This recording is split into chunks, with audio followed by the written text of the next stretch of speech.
मोहम्मद आसिम पूछते हैं, मुफ्ती साहब एहराम की चादरें कैसी होनी चाहिए और उनकी लंबाई कितनी होनी चाहिए? भाई मोहम्मद आसिम साहब, एहराम के लिए जो चादरें दो ज़रूरत पड़ती हैं, ये तो एक मामूल की बात है, मशहूर बात है।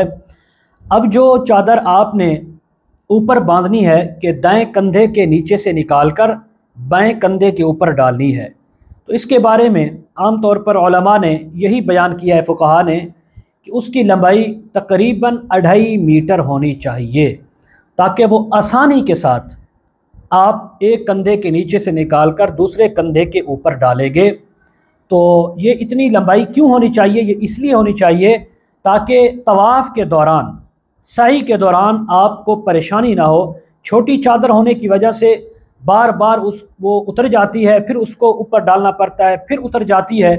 तो इसलिए इस मुश्किल से, मुशक्क़त से बचने के लिए बेहतर यही है कि तकरीबन 2.5 मीटर हो। सुन्नत भी यही है कि लंबी चादर हो ताकि आसानी से आप रुकन अदा कर सकें।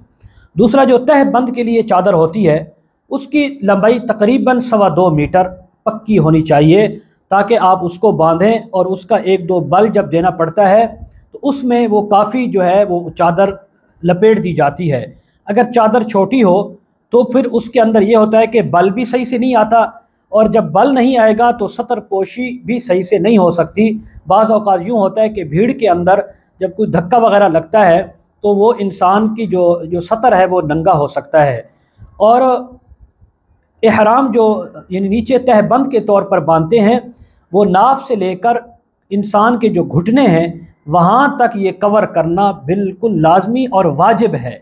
उससे नीचे जो टांगों का हिस्सा है, घुटनों से नीचे, उसको ढांपना यानी टखनों के ऊपर तक, ये भी जायज़ है। अगर कोई नहीं ढांपता तो उसको ये नहीं कहा जाएगा कि आपका उम्रा सही नहीं है या हज सही नहीं है या आप नाजायज़ कर रहे हैं, ऐसी कोई बात नहीं है। ये है यानी चादरों की लंबाई और बांधने का तरीका। अल्लाह ताला अमल की तौफीक अता फरमाए।